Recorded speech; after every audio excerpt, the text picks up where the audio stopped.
Mega power star Ram Charan నటించిన game changer Sankranti కానుకగా జనవరి 10న విడుదల కానుంది. ఇప్పటికే విడుదలైన టీజర్, ట్రైలర్, పాటలు ఆకట్టుకున్నాయి. తమిళ దర్శకుడు శంకర్ ఈ సినిమాకు దర్శకత్వం వహించారు. ట్రైలర్ ను చూస్తుంటే సినిమాలో దర్శకుడు శంకర్ మార్క్ కనిపిస్తోంది. బిజీగా గడుపుతున్న లైఫ్ లో చిన్న బ్రేక్ తీసుకుని ఎంజాయ్ చేయాలి అనుకుంటున్నారా? అయితే వెంటనే ఆర్వీ వెకేషన్స్ ప్రైవేట్ లిమిటెడ్ ని సంప్రదించండి. మరిన్ని డీటెయిల్స్ కోసం సంప్రదించండి 7997979960.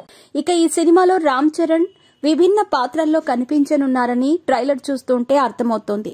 శంకర్ గత సినిమాల మాదిరిగానే అన్యాయాలపై పోరాడే హీరోగా రామ్ చరణ్ కనిపించబోతున్నారు. రామ్ చరణ్ మాస్ అవతారంలో ఇరగదీశాడు. స్టూడెంట్, పోలీస్, ఐఏఎస్ ఆఫీసర్ గా, రాజకీయ నాయకుడిగా ఇలా విభిన్న పాత్రల్లో రామ్ చరణ్ కనిపించబోతున్నారు.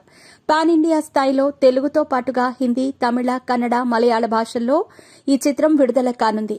శంకర్ తమిళ వ్యక్తి కావడంతో అక్కడ కూడా భారీగానే సినిమా బిజినెస్ జరిగింది.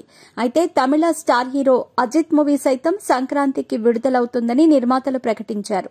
అయితే ఊహించని విధంగా అజిత్ సినిమా వాయిదా పడింది. దీంతో తమిళంలోని చిన్న సినిమాలు సంక్రాంతికి విడుదల కానున్నాయి. ఈ క్రమంలోనే మెగా డాటర్ నిహారిక నటించిన ఓ తమిళ సినిమా సంక్రాంతికి విడుదల కానుంది.